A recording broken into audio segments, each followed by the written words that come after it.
नमस्कार मंडळी, मी Sneha the radiant woman या माझ्या यूट्यूब चॅनलवर तुमचं स्वागत करते. सो मंडळी, आज मी आहे माझ्या नेटिव्ह प्लेसमध्ये म्हणजे साताऱ्यामध्ये आणि आज मी तुमच्यासोबत शेअर करणार आहे सातारा पद्धतीचं माझ्या मम्मीच्या हातचं मटण आणि त्याची रेसिपी. सो तुम्ही पण ऑनलाईन राहा आणि रेसिपी मी लवकरच शेअर करते. Good morning guys. मी आता साताऱ्यामध्ये आहे माझ्या मम्मी पप्पांच्या घरी आणि हे मटण करण्याचा बेत आज करणार आहे. सो इथे मटण एवढा आवडीने केलं जातं की नवरा बायको जोडीने मटण कट करतायत. म्हणजे त्या मटणावरचं प्रेम पहा किती आहे. अलगद असे पीस. तुमच्याकडे पण असंच कट केलं जातं का मटण?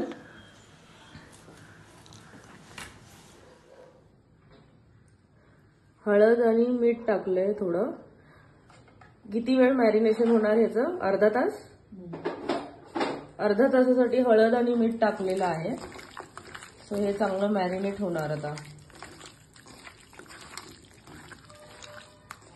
अळणी रश्श्याची तयारी चालली आहे.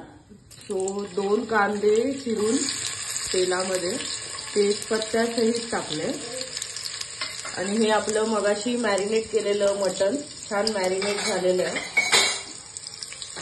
हा असा इथे थोडा वेळ कांदा परतला जाईल.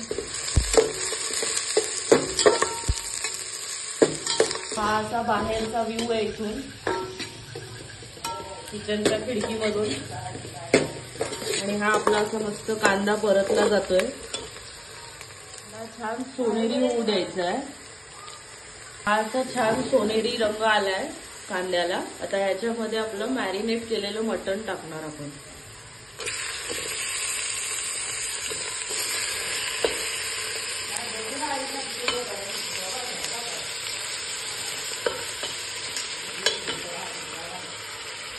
मटण पण कांद्यासोबत परतून घ्यायचंय.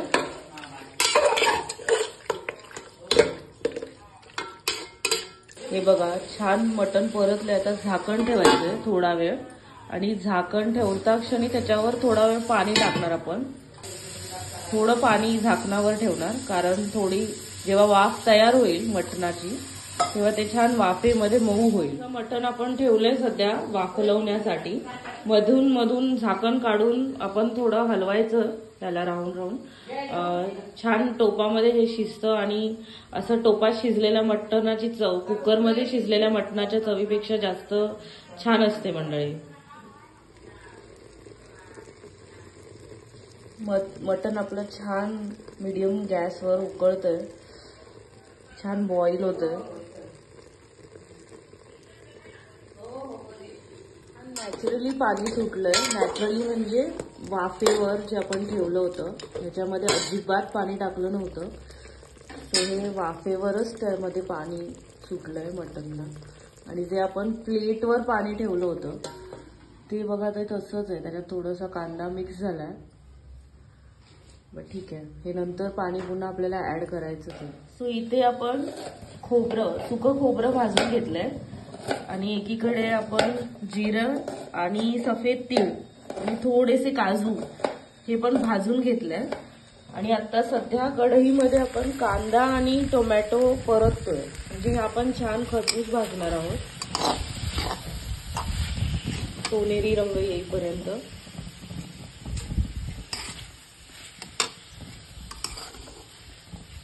आणि इथे आपलं मटण होतंय. थोडं पाणी ऍड केलंय आपण ह्याच्यामध्ये. आता हे असं प्लेट मधलं पाणी थोडं थोडं करून ऍड करायचं.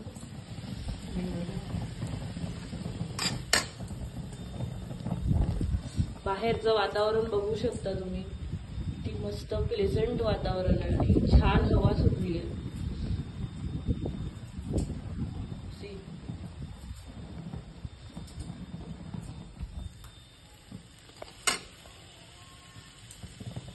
त्याचबरोबर आपण इथे हिरव्या वाटणाची तयारी सुद्धा केली आहे. आलं, लसूण, कोथिंबीर आणि हिरवी मिरची. सो ही पण यामध्ये ऍड होणार.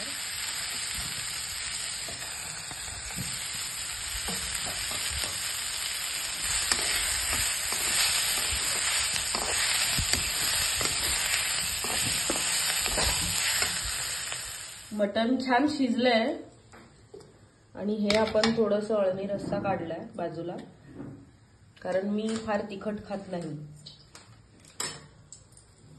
आणि इथे आपण बाजूला कढईमध्ये जी मसाला ज्याच्यात भाजला आपण त्या सेम कढईमध्ये तेल तापवायला ठेवलंय आणि जो भाजलेला मसाला होता तो असा वाटून घेतलाय आपण. तर तेलामध्ये डायरेक्ट आपण आमचा घाटी मसाला जो असतो सातारा पद्धतीचा बनवलेला घाटी मसाला डायरेक्ट तेलात टाकतो. तेलात टाकल्यामुळे रश्श्याला कलर छान येतो म्हणतात. तो मस्त माझी आई मोठा हात करून 4 चमचे मसाला टाकून मोकळी झाली आहे. छान आता खमंग तेलात हा मसाला परतला जाणार आहे.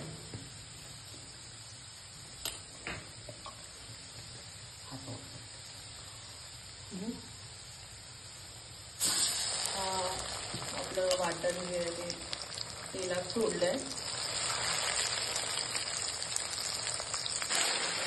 हा छान मसाला, आता मसाला ऑलरेडी आपण चांगला भाजल्यामुळे ह्यामध्ये जास्त वेळ भाजवायचा नाहीये. फक्त आपलं जे तिखट आहे ते मिक्स होईपर्यंत छान भाजायचं आहे. छान मस्त खमंग खरपूस भाजलेला मसाल्याचा सुगंध सुटला आणि एकीकडे हे शिजतंय जे मटण त्याचा सुगंध.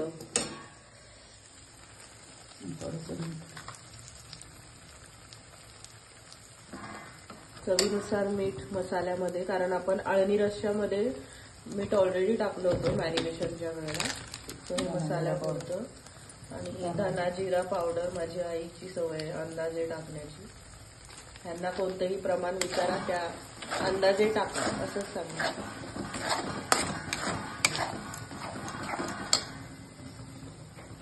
अजून एक मसाला येतो आईच्या बटव्यातून, गरम मसाला.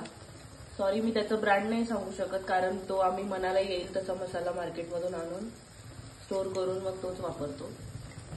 तसा आमच्या घाटी मसाल्यामध्ये बऱ्यापैकी गरम मसाला असतो आणि माझ्या मम्मीचं सॅटिस्फॅक्शन गरम मसाला टाकल्याचं म्हणून तो टाकतो.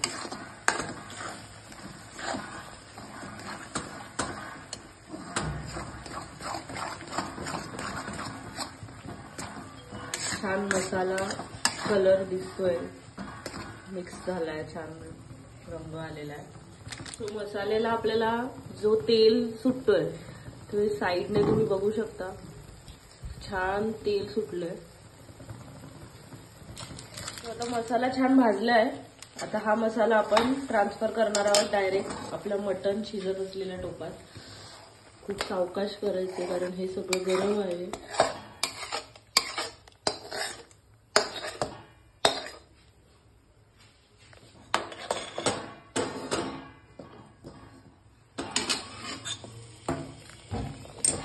चांगला मिक्स करून घ्यायचा मसाला.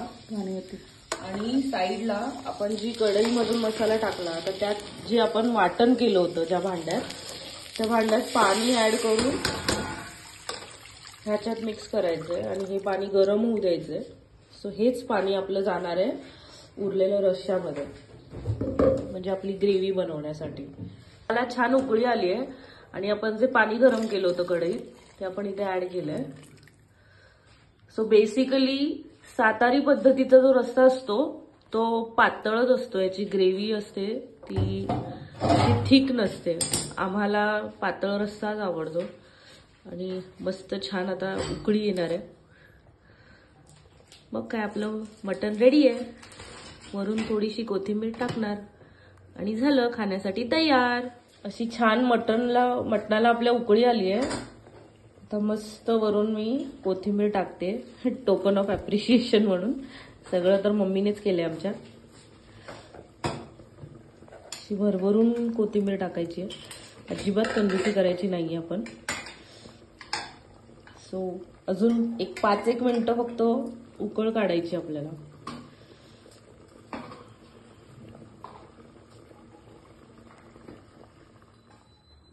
सो आपला मटन रस्सा रेडी आहे आणि ही आपली मटन थाली रेडी आहे. सो हा आपला घाटी पद्धतीचा मटन रस्सा आणि अळणी रस्सा. त्याच्यासोबत ज्वारीची भाकरी. सो मंडळी, तुम्हाला ही रेसिपी कशी वाटली मला कमेंट सेक्शनमध्ये नक्कीच कळवा. तोपर्यंत भेटूया आपण माझ्या पुढच्या व्लॉगमध्ये. तोपर्यंत बाय.